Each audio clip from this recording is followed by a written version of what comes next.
welcome to this, our second panel. It's great to see everyone.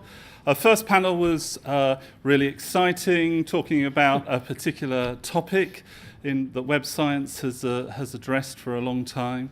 In this panel, we're going to look more generally at the web science research that's happening in and around from the UK and from guests. My name's Leslie Carr. I'm Professor of Web Science at the University of Southampton, and I've been privileged to be involved in the web science activity since it started.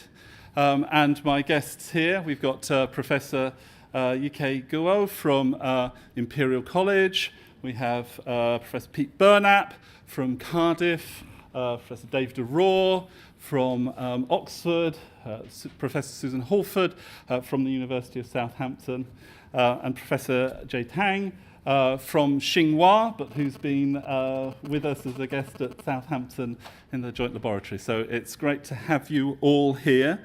So I'd like to kick off by getting each of the panelists to describe some of the research that they've been doing, the variety of research they've been doing. Web science covers a whole gamut of interdisciplinary activity, and we have been looking in various things, I suppose, all of us, and pulling on different parts of this ball of string, I think Bill mentioned in the last panel. So perhaps we'll start off with Jie. Jie has to run off very quickly and get a plane back to Tsinghua. So hopefully, Jie, you have 4 minutes before your taxi arrives. Yeah. If you would like to start, thank you very much. Yeah. Okay. So good afternoon, ladies and gentlemen. My name is Jie Tang from Computer Science of Tsinghua University, and it's a great honor to be here to present the web science research of Tsinghua University. Okay, so actually there are not all members in Tsinghua working on web science and related research, for example, machine learning and data mining. So, for example, Professor Zhuanzi and Professor Yongjiang and also Professor somehow Haitao Zhen and many other members. I don't want to mention all of them, their member names.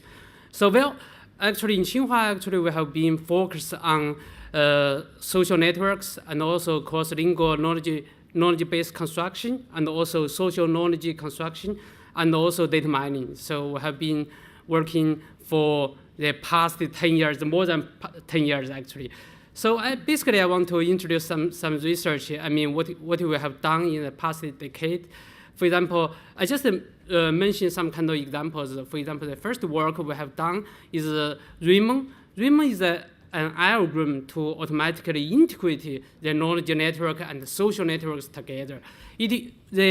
The advantage of this algorithm is that it can automatically detect what kind of strategies, for example, name strategy and the path strategy and some other strategy we can use for integrating different networks together. So with RIM actually participated into international contest OAEI for the past 10 years, and we got the first place for 13 times. Well, based on this algorithm, actually we integrate analytical information like knowledge base and also social networks. And based on that, we have done analytical deep analysis for the integrated networks. So we just developed some kind of new algorithm. For example, we called it topic affiliate propagation. And with that algorithm, we can automatically understand how people influence each other in the large social network, cross networks, and how to understand the different people with influence with each other on different topics. So we just apply the algorithm to some kind of real network. For example, in China, we apply the learned influence to Tencent. Tencent is the largest social network in China with about 1 billion social users. So we just apply the results to Tencent network. Actually, we indeed help Tencent earn a lot more money. Okay. Yeah. So yeah, we have done some research work, and also based on the theoretical research, we really build some kind of system like we call it ARNet miner, and originally it's academic search and management system. And recently we just changed them to A-manner. So if you're interested, you can just go to the website and to check amanner.org. And this is different from traditional social network, traditional document search system. This system basically can extract the information from the web and understanding and also reasoning based on the knowledge we have extracted from the web with artificial intelligence. So this system has already gathered about 8 million independent IP access from the world, from 220 countries in the world. So yeah, well, and so actually we have done a lot of work, and also we have some collaboration with UK, for example, with Professor Wendy Hall. We got the Newton Advanced Fellowship Award, and I have been here already for 1 month. And in the future, we just want to strengthen the collaboration with partner from UK. And finally, I want to say, I just want to say, in Chinese, I want to say, happy birthday to WebScience 10 years. So in Chinese, it's 万维网生日快乐. Thank you very much. Thank you. Yeah, I'm sorry to. Thank you very much. Thank you for an international perspective, and good luck with your taxi. Thank you. Yeah, thank you very much. Perhaps I'll skim right over to the opposite side of the table now. You weren't expecting that. I thought I have luck in the last. And over to Professor Yi-Ke Guo. Perhaps you can talk about your institution. Right. So I'm Yi-Ke Guo. I'm a director of the Data Science Institute of Imperial College, and myself is a computer scientist. I have a computer scientist with a bit of interest on the math and statistics. Therefore, in the last 10 years, 20 years, I've been always working in the large-scale data analysis. And my major research is building a lot of the analytical systems. 15 years ago, I built a workflow for automate workflow systems for large-scale data analysis, used a lot in the pharmaceutical industry. And then I'm working quite a lot in the area of personal medicine. It's big research in the data-driven for medical research. So another very important thing of my job is to run the Data Science Institute for the college. And we built this institute around about 3 years now. And we basically work out an organization in Imperial College, try to build a focal point for all our academic staffs to actually join force to research on the big data for scientific discovery or for scientific innovation. So we have a basic principle, and we have a slogan called Big Data for Better Science. But the thing behind it is we firmly believe you cannot really do data science without data. So we are not Google, we are not really eBay, so we don't really have those data. So what we have the data in the college is our scientific data. Range from the medicine, from engineering, from nature science, and we do have a lot of this data available. So therefore, it is vitally important we can use this data asset to actually develop in the methods and for the data science, for big data research, but also use the results for various different applications, for example, the medicine, data-driven engineering, and so on. So, largely, you can see the Imperial Data Science Institute is largely follow the long tradition of UK e-science program, and myself was starting from there. So this is still very much on our agenda. We still holding this e-science flag very, very proudly. So, and then what is the research that we are doing? And we largely focus on the 3 major areas. One is the area on the data integration, and because in the large engineering, 1 minute left only, so I'll be quick. Integrations, learning, and the ecosystem. That's our 3 area go. And relationship with the web science, very important. Web have played a lot of roles in the data science. One is a source of data, of course. Web data is big data. The second one is web is ecosystems of our data economy. I can talk this one later when we do the interaction. So, and we actually web play a key roles here, and we do the research on the web data, but also we want to see what the future data, how the methods we developed of the, machine learning, machine intelligence can be embedded into web systems to make web more clever and more powerful in the future. So I think around my time, so I'll talk this later. No, Rowe, you have 10 seconds in. Oh. Never mind. No, that's very interesting. So from Tsinghua, we were hearing about the integration of the social networks and the knowledge networks, and you've elaborated that. You've sort of big data for science and the analytical systems that support that. Meanwhile, over in Cardiff, Pete, what's your emphasis? Where have you been looking? We've gone from the extreme left to the extreme right and back to the middle there. So I hope that's symbolic or something. Okay, so well, I'll write that down. So I'm Pete Burnap. I'm director of the Social Data Science Lab at Cardiff University. We're a very interdisciplinary lab, so my co-director is Matt Williams, who is a social scientist, criminologist, also at Cardiff University. So what we do with regards to web science at Cardiff is we study the web as an ecosystem for the production and propagation of content that could pose a risk to human and cyber security. So this isn't meant at all to be scaremongering or negative about the web, but essentially we've moved from a personal computing environment to a social computing environment, and we're really not quite sure, how all this works yet and what the risks are to human and cyber security. So our focus is very much there.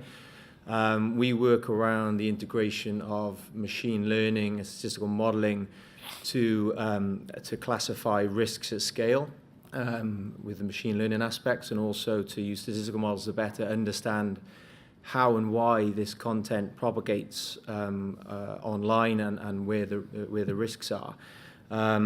So it was mentioned earlier around the use of machine learning and the volume of data and how that will perhaps perform better predictions or allow us to better forecast events. So there's a bit of that, but really what we try and do is a mixed methods approach where we use feature engineering and machine learning, and those features are driven by social theory, or at least they're able to be interpreted with social scientists to better understand social phenomena at scale, especially with some of the topics we look at. So some of the topics include things like cyber hate and antagonistic narratives, which unfortunately are very prominent at the moment. So we've done a lot of machine learning to classify that at scale. It's very underreported. An example of how we've done a mixed methods approach there is to use probabilistic models and language models with machine learning to classify cyber hate, and then unpicked it to identify some of the features that were in there, which included things like an us and them narrative and an anti-immigration narrative, and how that was useful in classifying that. So that's been useful. We've also looked at how that propagates online and who the actors are that help to propagate that, stem that. We've also looked in detail at social interactions online, and really looking at the ecosystem as an ecosystem where you've got human interactions that can provide a counter-narrative for hate speech and antagonistic commentary, and what effect does that have on the spread or stemming of cyber hate. So policing perhaps from a human and organizational community perspective, rather than trying to police anything at scale on social media, which is pretty much proving to be impossible. So some of the other stuff we've looked at is around cybersecurity. So the web is used as a go-to resource for news around live events. So we've looked at URLs that point to malicious endpoints, and tried to use, again, machine classifiers and machine activity, looking at what's going on a machine when looking at web endpoints to identify as quick as we can which are malicious and which are not. That's actually about it. So I'm pretty much at that point. I have some stuff about what we're going to look at later on, so I'll save that. We'll save that for later. No, thank you very much. Very, very parsimonious of you. Dave, so over at Oxford, there's a lot of work been going on. How have you interpreted this web science brief? So yes, we head east to Oxford and then south to Southampton. Excellent. I should say I'm Dave De Roure. I'm the director of the Oxford E-Research Centre, which is a multidisciplinary centre with about 50 staff, and is 10 years old as well. We celebrated 10 years a few months ago. We're only half of the Oxford Web Science Trust Laboratory. The other half is the Oxford Internet Institute, represented here today by Bernie Hogan, who you heard from just now, asking a question on the previous panel about the greater benefits of big data and machine learning to the crowd than the individual, just to paraphrase. For us, web science is very much about the study of the web as an artifact. Web is the subject of study. So it's evidence-driven, it's reflective, it's around the pursuit of knowledge and understanding, but we would say those things about many scientific disciplines, many academic disciplines. I think what's really interesting about web science is that it's about adoption, in this case of the web, that's associated with very rapid change. And we've seen this in the past. We've seen this, for example, if you would study the steam engine or the printing press. And in this case, it's the social machine. Shall I move this closer? Sorry. In this case, it's the social machine. And that little analysis sort of indicates something about our philosophy, which is also to take a historical perspective on this. And in fact, in our interdisciplinary centre, our work on web science very much draws on social science, but also on humanities research. And I think that's one of our distinctives. So it's very much about looking at the combination of citizens and machines. By citizens, I mean consumers and prosumers, as we just heard. It's very much about that multidisciplinarity, but getting the balance between the sociality and the human within these social machines, where it's too easy to think mechanistically and in a sort of computer science way about the machines. And actually, very interesting to hear both Yi-Ke and Pete mention ecosystems, because I would say we characteristically take an ecosystem approach. It's very important to study individual parts of the web, individual social machines, but actually understanding the ecosystem, that socially constituted ecosystem in the context of automation, is what it's all about. And our particular focuses going forward would be, for example, Internet of Things, which has already come up, not that something about to happen, but something that's already happening. And I think a need academically to reflect and abstract, perhaps to write some of those theories that have been mentioned around the web science space and apply those to do forecasts, as Wendy said. Thank you. Okay, and so Susan, going south, as we said, as Dave pointed out, going south to Southampton. What's the particular distinctive? You were a geographer, I understand, in your previous life. What's the distinctive that you see in the research that's been going on in Southampton around web science? Thank you, Les. I'm Susan Halford. I am obviously the odd one out on this panel in one way. In another way, I'm also the odd one out because I'm a professor of sociology at the University of Southampton, and I'm also one of the directors of the Web Science Institute. And that's important because we say all the time as a given that web science is interdisciplinary. We say that that's really important, but it's not easy to do. And I think what we've learned in 10 years is that it's not easy, and we've also learned some of the ways in which we can do that, and some of the more obvious pitfalls to avoid. It's obvious, it's not easy, and it's really, really important, because unless we develop this kind of dialogue and collaboration and new forms of expertise, actually, we are not going to be able to think in the best ways about the past, the present, and especially the future of the web. We need to think outside of the boxes that we've been poured into by our training, and we do need to develop these new forms of expertise. So we do that at Southampton. The Web Science Institute, like Oxford and like the others, the Web Science Institute is a really broad organisation. So we pull together disciplines from music to medicine, chemistry, physics, engineering, sociology, linguistics, philosophy, right across all the 8 faculties at the university. We try to pull those together. And I just want to give you a flavour of some of the things that we do together. So I'm not going to talk about specific projects. I'm going to talk more about the kinds of themes that we work on across those disciplines. And I've chosen 4 themes. This is my reflection on it. There's others from Southampton who may give you a slightly different take on it. The reason I've chosen these 4 is because they do cut across the disciplines, and I hope you can see why what I'm saying about the need for interdisciplinarity and new forms of expertise is particularly relevant across these 4 topics. So just to mention, first of all, the really big one, and I think this is kind of what Nigel referred to earlier as a class, what did you call it? First class question, which is understanding and building socio-technical systems. Now, I would say socio-technical systems as a sociologist. I think part of that is looking at social machines. and in particular looking at how we can build systems that harness collective intelligence and that do crowdsourcing in a really, really effective way. Whether that is to do with looking at new forms of scientific practice, whether it's to do with other kinds of crowdsourcing for human good, if you like. Those socio-technical systems, I mean by that this is about the coming together of the human and the technical, because it is that combination of the human and the technical that is changing lives through the web, that's changing societies, and that is changing our world. And it's understanding those intersections that's absolutely fundamental to web science. A second question that we concentrate on is on the politics of data and the politics of data sharing and reuse. And this is a really key question for web science. How do we realise the value from open data? How do we extend the use cases for semantic linked data? We've been promised a semantic web for a very long time now. It's coming, but it's not coming quite in the vision as I understood it originally. Wendy and I obviously disagree on this.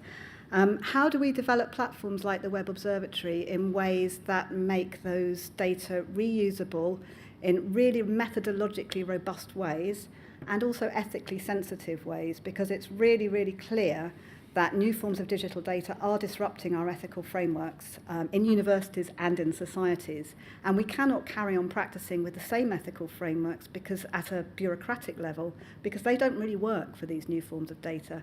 But that doesn't mean that we throw it all away and say, oh, we can't do ethics anymore. We have to develop new ethical forms of practice, particularly around data sharing.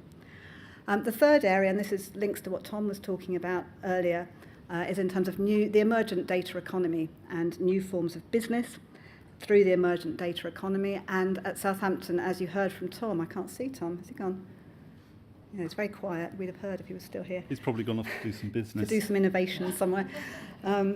That we really need to be engaged in innovation. We need to be engaged in getting those early stage research ideas out there and engaging with innovation, but at the same time balancing that with responsible innovation, with thinking about questions of privacy and surveillance and new sorts of models for that. The fourth area that I'll just finish on is that of social change, because it's quite clear that the web has changed our world.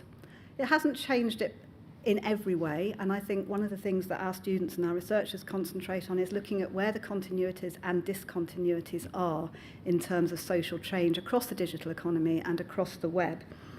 We need to understand how the web is impacting on the way we live together. We need to understand how it's disrupting the ways that we live together, and we need to think about questions of democracy and inequality, and remember that more than half the world's population does not have access to the web.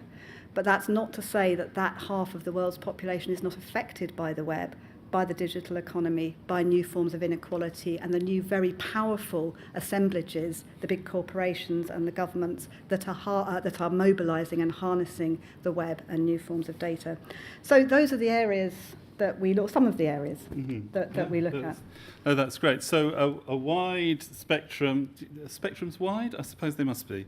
A wide variety of different parts of the potential research that's going on that's represented by these people. So we've heard about the future of the web, the futures that we see coming, and sort of future aspects of the web that to be avoided or worried about. Where is it that you particularly see that sort of we need to research, that your labs are interested in looking in to research in the future? And perhaps I can prime the audience when we finished going down the row here. Perhaps you would like to ask some questions about sort of what you think is the future and the things that we should be looking at, or what we can understand about the future already in terms of the research that in web science.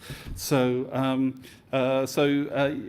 let me go back up to the other end of the table again. Yi-Ke, what's the future? I'm in the wrong position. In the pole position. Pole position, yeah. Okay. I say my personal view, right? And our research on the web, on all the data science, based on the one basic belief, right, is in the future that the data is going to be real big capitals for the economy. And but the data economy, in recall, is have two important feature here, important characteristics.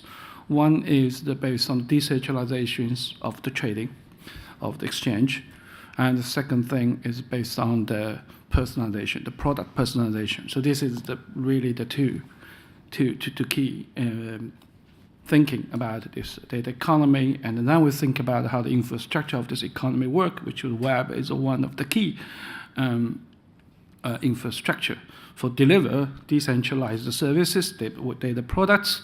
Also is the important tool and the infrastructure to get the data, which is very important for personalization. But if you really look at today, right, most of the economy, the new economy, thinking about the shared economy, thinking about we all know the Ubers and the Airbnb, so that kind of the decentralization business, and you're thinking about also the Industry 4.0 and personal medicine and all this is all follow this line. So many of our research are thinking on the technology side. It's very much have to focus on that one. For example, right, if you think about decentralization, that's why it's so important to understand the new technology like blockchain. Right? So it's actually quite interesting when we're talking about the trust, we're talking about the openness, and the blockchain technology is actually have a lot of features actually provide the openness for the trust. And what kind of information should be hidden, what should be private, what kind of information should be public. So therefore, you can earn the trust. The openness is maybe a very important way to earn the trust.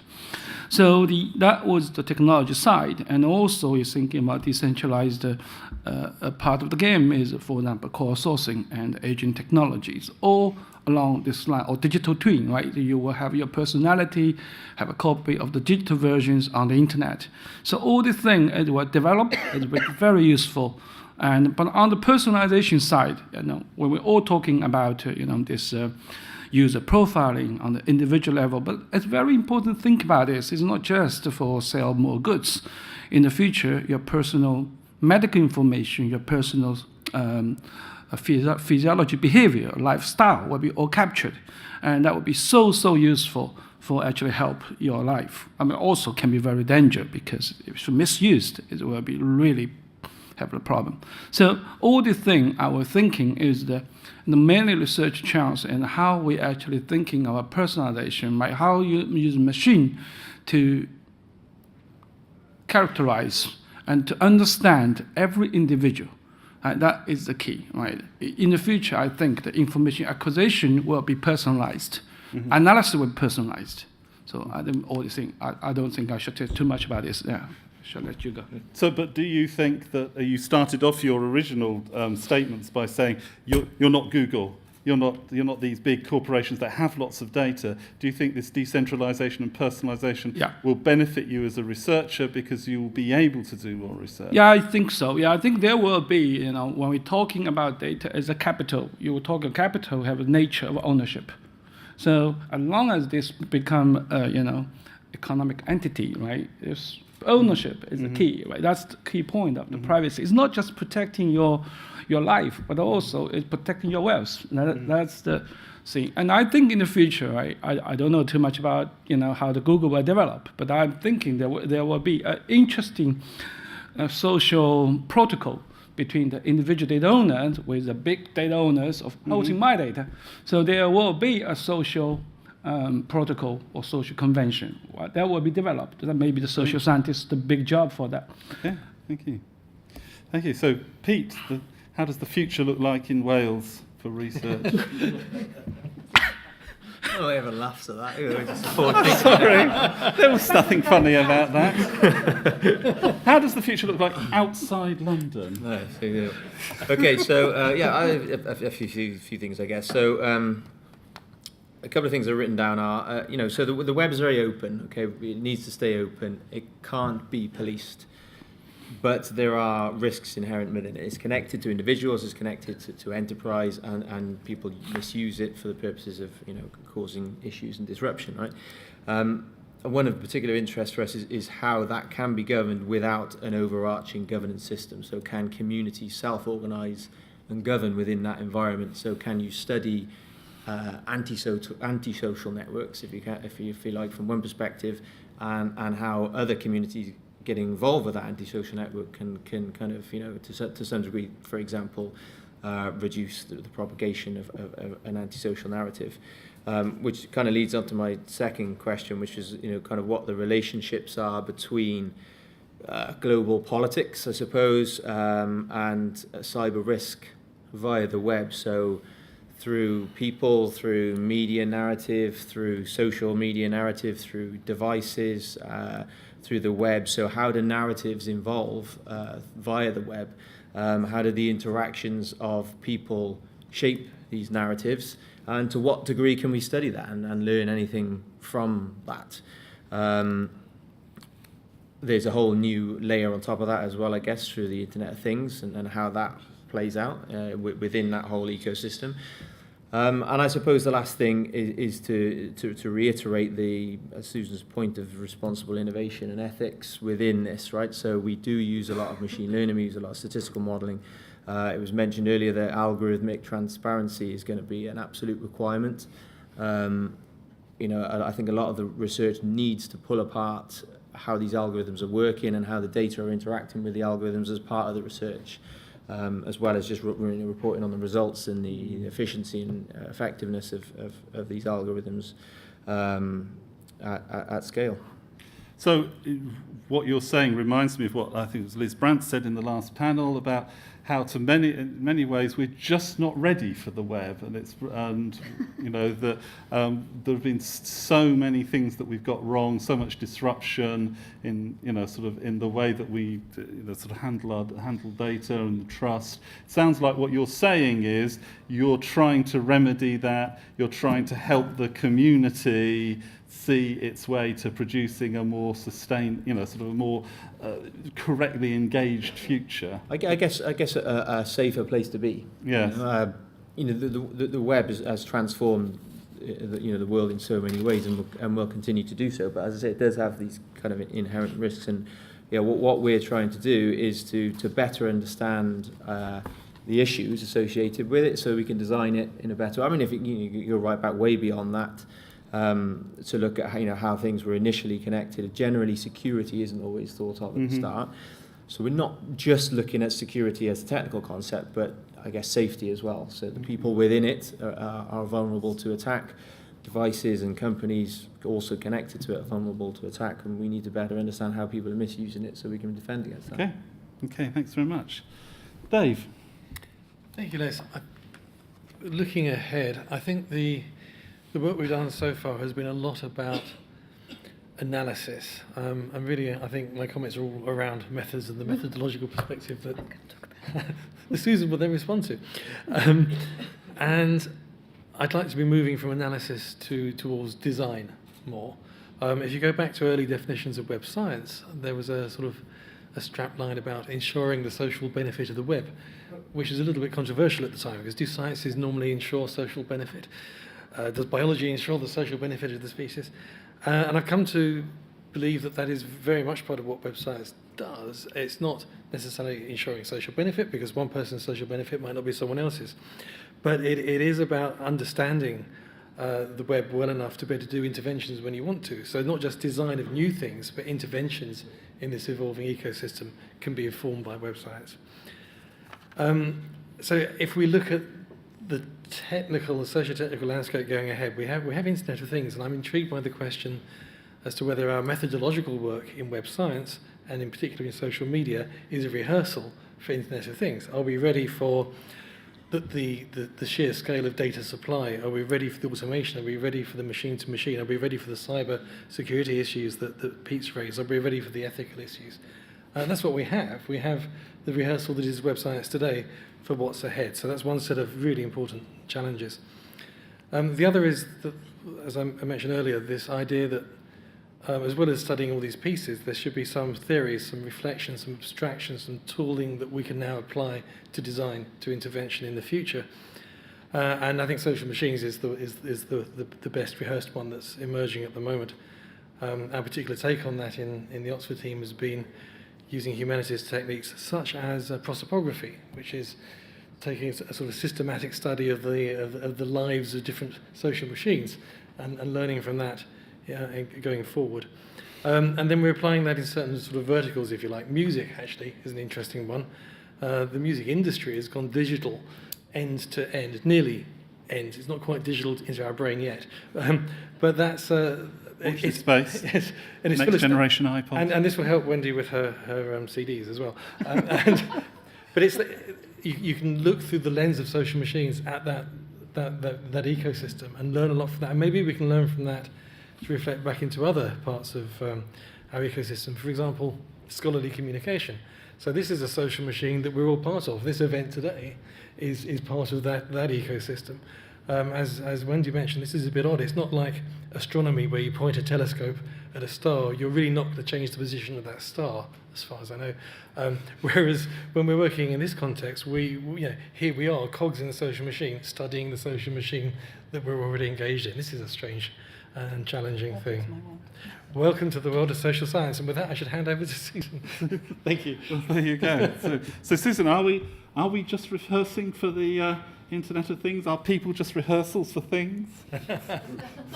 I feel as if you're going to say no. Right, okay. Moving on. No, Dave asks, are we ready? Are we ready for this world that's coming? And I don't know that we're quite ready, but I think we've made a good start. I think we do have a platform that we've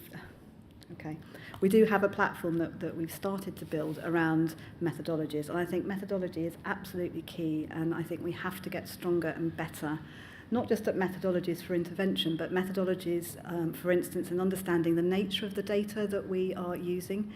Many of the people here will have heard me go apoplectic on previous occasions when people talk about naturally occurring data. And these are thoroughly socio-technical data. They are produced by technical platforms, technical systems that measure some things, not other things, include some areas of life, not other areas of life. Some of the data are really useful, some of the data are not useful, depends what question you're asking.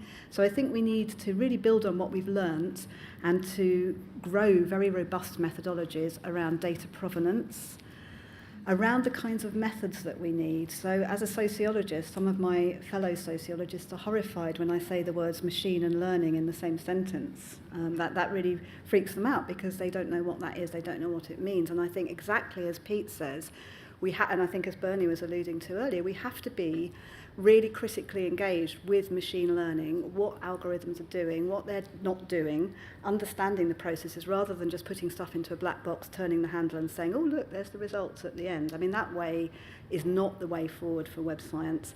We also, just to echo what Dave was saying, we need to really keep developing the engagement of data, methods and theory. And I guess from the other side of the coin, sociologists are very comfortable with talking about social theory, and not everybody working in a more technical or mathematical space is comfortable with social theory, maybe with computational or mathematical theory, but that's a different beast. So I think we need to develop better ways of making sure, if we're talking about the social, rather than about mathematical formulae or about stars, we need to make sure that we have really good concepts and theoretical interpretations that help us to ask the right questions and help us to interpret the results that we find. So that's the first part of the future. The other two that I'll mention much more briefly, this is a bit, I kind of links to what Dave's saying, but I think we absolutely have to challenge the inevitability of technical determinism. There is nothing deterministic about the web. It didn't turn out like anyone expected, and it doesn't have to go in a particular direction. And it's really, really important that we think about how to shape it in the future, and that we harness a really powerful, one of my PhD students, Farinac Hardcastle, she's wonderful, she talks about a socio-technical imaginary, and imagining how the web could be otherwise, not saying it's all going to go down the data economy road, it's all inevitable, there's nothing we can do about it. She talks about having a very powerful imaginary about how things might be otherwise, and I think that's very, very important. And then the third and final thing, I guess we all do this, but I think we could and should engage better across the academic and business and government and civil society. I'm not sure that we're so good at engaging with civil society, so I'd really like to see more of those actors coming together, because no one on their own can deal with the future of the web. We need all of those engaged in its future. Okay, right. Well, thank you very much, everyone. I'd like to throw open to some questions. Where do you think we need to do more research? What do we need to understand? I can see a tentative hand just there. Are we going to get is there a microphone? Thank you very much. And next. Hi, thank you very much. Wonderful panel. It all sounds a bit defeatist. Maybe it's just me, but the only person who is positive is Susan. Maybe because she's a woman and we've got to deal with stuff. Sociologist. Not just ponder on things. But we also, I think, have to admit that this is chaos. We are living through some very strange impact of team inventing something, flapping few butterflies, and today we have Trump, Brexit, and God knows what. And so I think what we follow in the civil society a lot is complexity, understanding or lack of it, and the work of Yanir Bar-Yam, who I think has probably got most courage to admit that we are all in a fairly deep shit and can't predict anything. But we can predict tiny bits of it.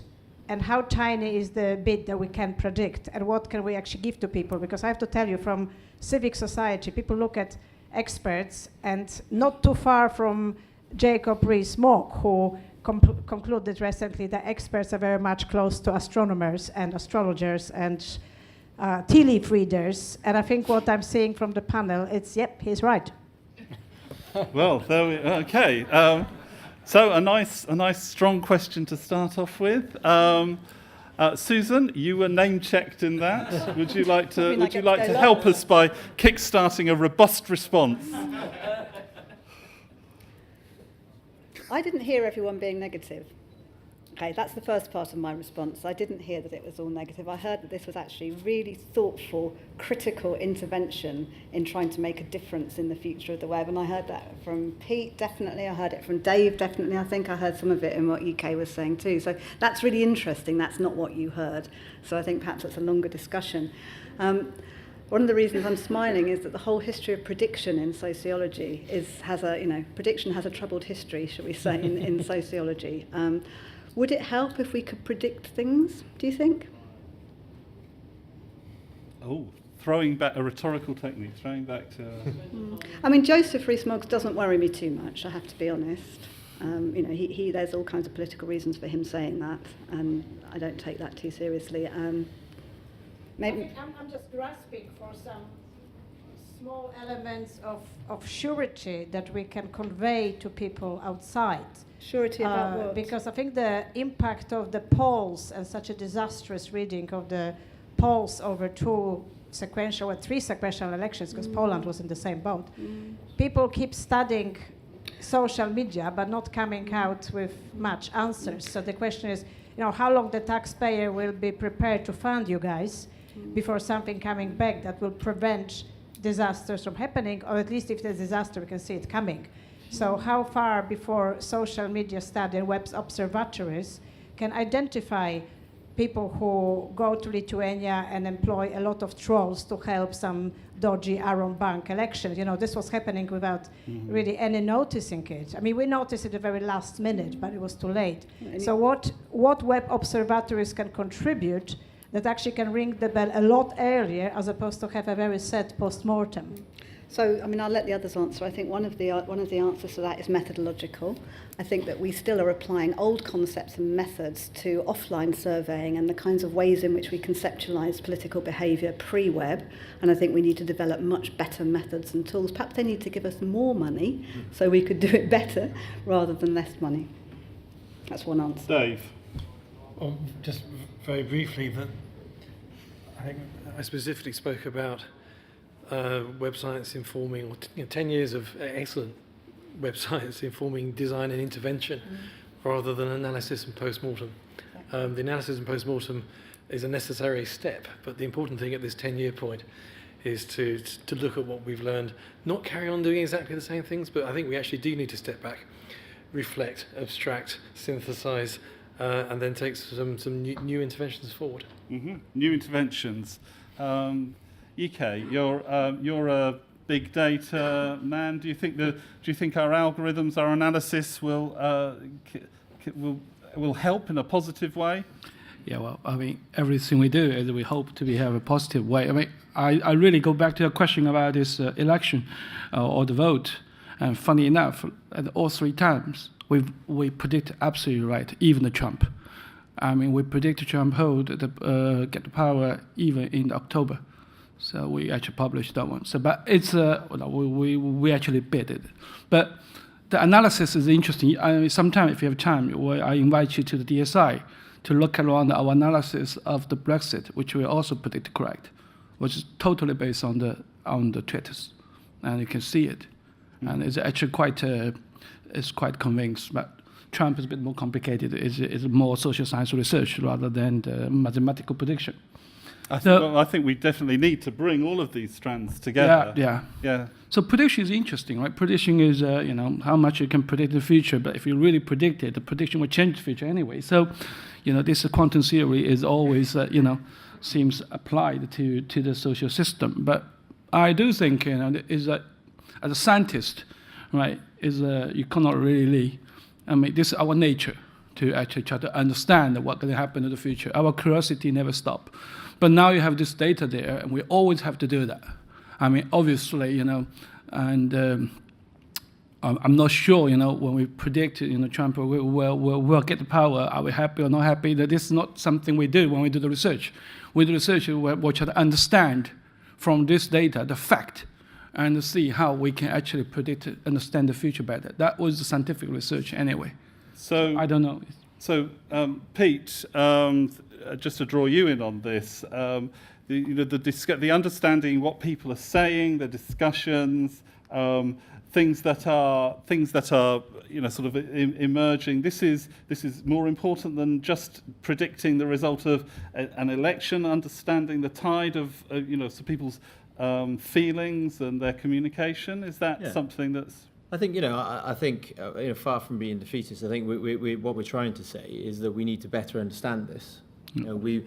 It's quite clear at the moment that a lot of decisions are being made without facts, and people are being encouraged to use this information to come to a decision based on who shouts the loudest, essentially. And I think it's partly the job of the academy to kind of sit back and say, well, hang on a minute, we need to think a little bit about how this works and conduct some studies. So some studies sure have been conducted via the web, and people have looked at people's emotions and post-fact predicted the outcome of things. But these are a small number of cases, and with any science, you need a larger number of cases. You need to do it over a longer period. You need to be critical and understand it.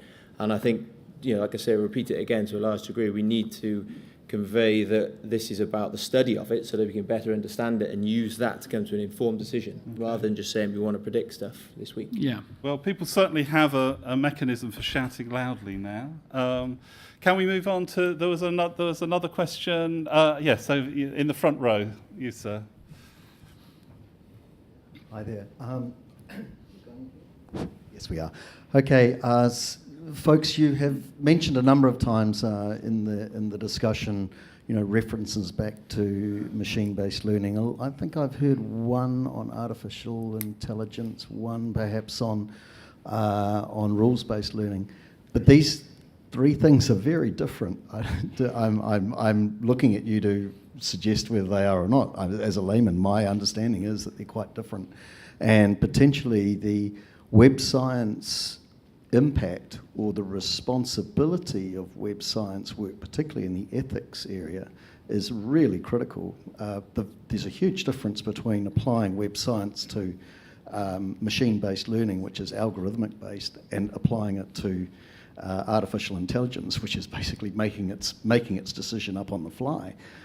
So my sense is that there is, looking backwards then, there's something very significant about what web science's obligation is, if you like, in the artificial intelligence world. Could we have a comment on that, perhaps? So, the obligation of web science in artificial intelligence, of course, is implicated in lots of businesses' ideas about the future of the web in terms of chatbots and algorithms for whether for automation and for making decisions, or machine learning in terms of clustering and things like that. What do you think what do you think our responsibilities are? Peter, you So, seem to be... I mean, just to come back to the whole concept of trying to predict things, it's been implicated that online social networks were a critical part in the US election outcome recently. It's also been suggested that things like chatbots that are perhaps making up decisions on the fly are becoming involved in that. So, to a large degree, you kind of almost need to combine the two, is to try and identify ways to identify bots and then try to understand the bot's involvement, but also look at how the bot is evolving over time and how its decisions are being updated and how if it's getting involved in a narrative, is the narrative changing through kind of the AI, and can you detect that? And there is this kind of interplay between those. They are distinct things, of course. But again, comes back to the fact that we need to study this. And it's definitely falls in the web science remit to look at how these narratives are shaped around large global events, and how AI gets involved in that. Okay, so Yi-Ke, you've got some large nods there. I'm thinking, we use the terminology of the social machine, and if this is the sort of the future web mechanism, and you think about that, is the social machine have to be intelligent, have to be smart, and have to be really become a human's companion. So, and many things we do, right, since 20 years ago, we do the search. These days, with the question and answer, right, the form just changed. I mean, there's still, but you can think about it as the web system provide one of the human companion with the nature word, and you ask the information word.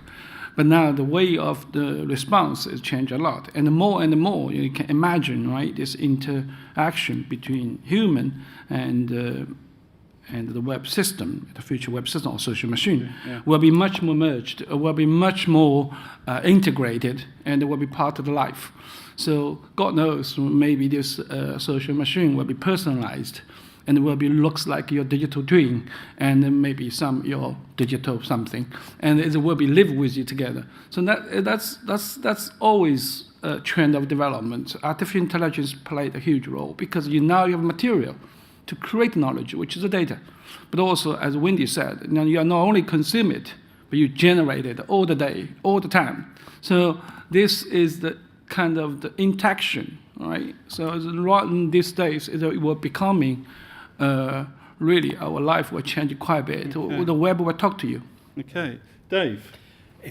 Thank you. It's a very topical question. I think the obligation on web science is our obligation as an interdisciplinary endeavor. So you can imagine in that social machine scholarly ecosystem that I mentioned earlier that many people will produce yet more Twitter analytics papers using machine learning and more using rule-based systems and more using other aspects of AI. Our job is to draw those together, to compare, contrast, calibrate, establish best practice, and not have all these niche areas. The ethics point is really interesting because a classic distinction between some of those techniques is whether or not there's an explanation for the decisions that are made. And that plays into a very important ethical conversation that's really begun over the last couple of years, actually, initiated by Susan. So, Susan? I did it a couple of years ago. I think Dave's referring to a panel that we did at the Web Science Conference a couple of years ago in Oxford, which was about ethics, which kick-started a lot of discussion. I don't have much to add to what the others have said. I think web science does have a responsibility, and I think even more importantly, it has a unique capacity to address some of these issues, because we need to understand both the technical, I can't sit here and give you a definition of the difference between machine learning, rules-based learning and AI, but I can begin to try if I talk to my friend Dave, and I can begin to start to understand that. And I think what we've built up in web science is the capacity. As I said, interdisciplinarity is difficult, but it's possible, and so I think we have a responsibility and a capacity to address the kinds of issues that you're describing. We need to draw on philosophy and ethics and politics and those who understand machine learning and all the rest of it. Okay, I'm seeing a couple of hands, but they're both PhD students in Southampton, so I'm trying to... You can't disenfranchise them. we don't let them speak. Okay. Very quickly, Frode, very quickly, because we've only got a few minutes left. Southampton, misunderstood that last. It used to be that censorship meant hiding information. Now censorship has become hiding information in a vast amount of information. What I would like to see in our group and in academia in general is making things clear. I'm going through my literature review, and the papers are almost impossible to read. We have to address that. There has to be a benefit to writing clear papers, both for other students and for the world, rather than adding jargon on jargon. Final point, the word trust in the previous discussion wasn't defined. Trust for what? That's the kind of simple thing I think we need to address without going straight into the science. Thank you, Les. Okay, so at risk of turning this into a supervision on the clarity of the papers that you have to... So how can we clearly communicate to the world? You know, so this is the knowledge transfer issue of academia. How can we make an impact? How's web science going to do that coming up? Perhaps I'll start with Susan. Well, I'm tempted to treat that more as a comment than a question, to be honest. I mean, I think sometimes stuff is difficult to read. You know, sometimes it is. And I think we need to distinguish between the kind of writing that requires an in-depth knowledge to understand it, that you can't just pick up and understand like you might a newspaper, and the kind of writing that is obfuscating and pretentious and gets in the way of understanding. So I'd be very against the latter, and I recognise that the former is necessary, and I can't... You know, I think we do have an obligation to do knowledge transfer better, but that's just repeating what I said really about. I think it shouldn't. I don't really like knowledge transfer because it implies we have the knowledge and we transfer it out. I mean, I think more co-production and co-constitution and working with other actors would be a much better way of trying to build stuff together that we all understand and see as useful.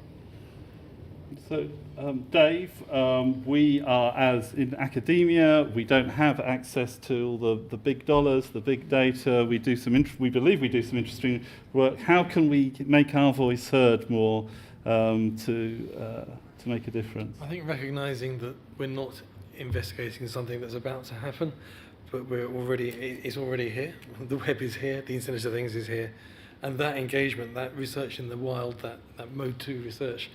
Is absolutely the only way of conducting much of this research. They should also inform basic work, and with that comes the intervention. And I think that I run an interdisciplinary centre. These issues of terminology across disciplines are deep. Rule one for my researchers is to listen, and that willingness in interdisciplinary community to understand other people's point of view is actually what brings it all together. That combined with a willingness to share. Very briefly then, how do you... Yeah, just to talk about two things, right? One thing. Publication is actually quite important. I think in the new world, the publication will be different. There's one big research called the narrow publication. You may have heard about that. It's basically how to minimize actually the scientific results you publish or discovery publish. Another thing which I'm personally involved in China, and we publish online journals called the Chinese Scientific Data, which is thinking about a new way of to publish the scientific results with the data together, but take the minimalist approach. So I cannot elaborate further. Okay. And Pete, in 10 seconds. Go to community events where those papers maybe were published and speak to the people who wrote them. Okay, right. So thank you very much. I'd like to thank all of our team and the research institutes that they represent behind them. Thank you very much indeed.